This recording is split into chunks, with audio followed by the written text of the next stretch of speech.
Il y a 5 ans, le 17 mars 2020, le président Emmanuel Macron annonçait aux Français la mise en place du confinement.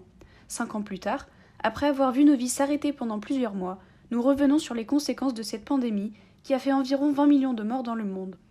Mais qu'est-ce qu'une pandémie ? C'est une épidémie étendue à toute la population d'un continent, voire au monde entier.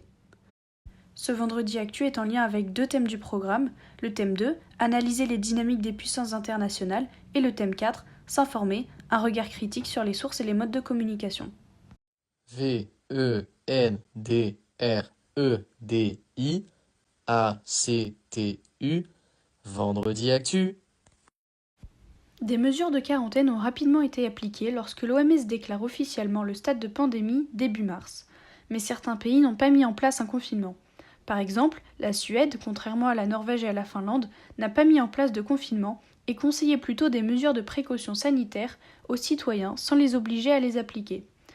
Or, on observe un taux de décès lié au Covid seulement légèrement supérieur en Suède. Ces résultats peuvent en partie s'expliquer par le comportement des Suédois, qui a eu un effet similaire au confinement. Cependant, même si les commerces et restaurants sont restés ouverts en Suède, l'économie n'a pas été plus épargnée que les autres pays nordiques. La Suède voit d'abord son PIB inchangé pendant les 3 premiers mois, puis il chute, comme tous les autres pays européens. En effet, en 2020, en France, le PIB a diminué de près de 8%. Le confinement a provoqué de nombreux licenciements, ce qui a augmenté fortement le taux de chômage.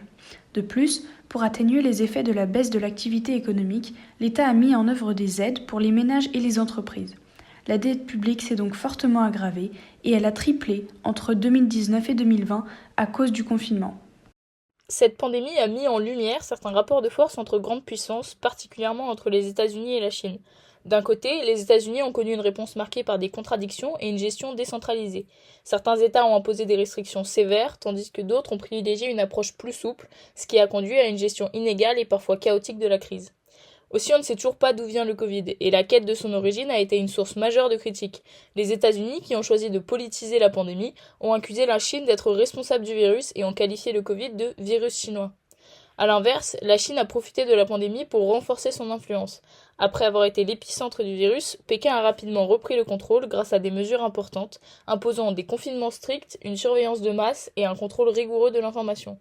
La Chine a également mené une diplomatie du vaccin en envoyant des doses et du matériel médical dans plusieurs pays, notamment en Afrique et en Amérique latine. Enfin, la crise a mis en avant la dépendance économique des États entre eux. Cela a conduit certaines puissances, comme l'Union européenne, à repenser leur économie pour limiter leur dépendance à la Chine. Mais au-delà des enjeux de puissance, la pandémie a aussi mis en lumière le rôle de l'information et de la désinformation dans la gestion d'une crise mondiale. Le Covid-19 a été accompagné d'une explosion de fake news et de théories complotistes, diffusées massivement sur les réseaux sociaux.